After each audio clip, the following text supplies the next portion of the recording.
আমরা সবাই সম্মিলিতভাবে এই স্কুলে যাব, গিয়ে তাদেরকে জিজ্ঞাসা করব যে কেন আমাদের এই শিক্ষার মান এরকম হচ্ছে। আপনারা এটার জবাব দেন। যদি আপনারা না পারেন এই জবাব দিতে, আর শিক্ষার মান যদি এরকম হয়, বলবো যে আপনারা সসম্মানে এই স্কুল থেকে চাকরি ছেড়ে চলে যান।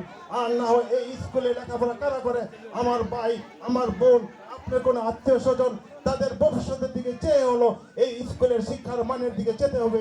আমাদের সকলের একত্রিত হয়ে এই স্কুলে যেতে হবে। পাশাপাশি এই মুক্তারকান্দি আরো বিভিন্ন প্রাইমারি স্কুলগুলো আছে যার যার গ্রামে, তারা আপনারা যারা সমাজপতি আছেন, যারা নেতৃত্ব স্থানে আছেন, তারা আপনারা এই শিক্ষার মানগুলা খেয়াল রাখবেন।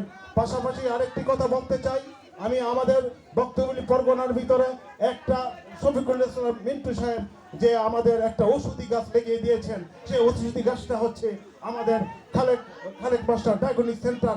এই ডায়াবেটিস মাপতে যেতে হতো আমাদের আজকে 3টা নদী পার হয়ে, 2টা নদী পার হয়ে 1-1.5 ঘন্টা সময় ব্যয় করে আমাদের শহরে গিয়ে ডায়াবেটিস মাপাতে হতো, কিডনির ব্লাড টেস্ট করতে হতো, বিভিন্ন টেস্ট করতে হতো যেতে শহরে। আজকে কিন্তু আমরা এর হাতের নাগালে পেয়েছি, যার কারণে আমাদের সকলে ঐক্যবদ্ধভাবে এটার দিকেও আমাদের খেয়াল রাখতে হবে।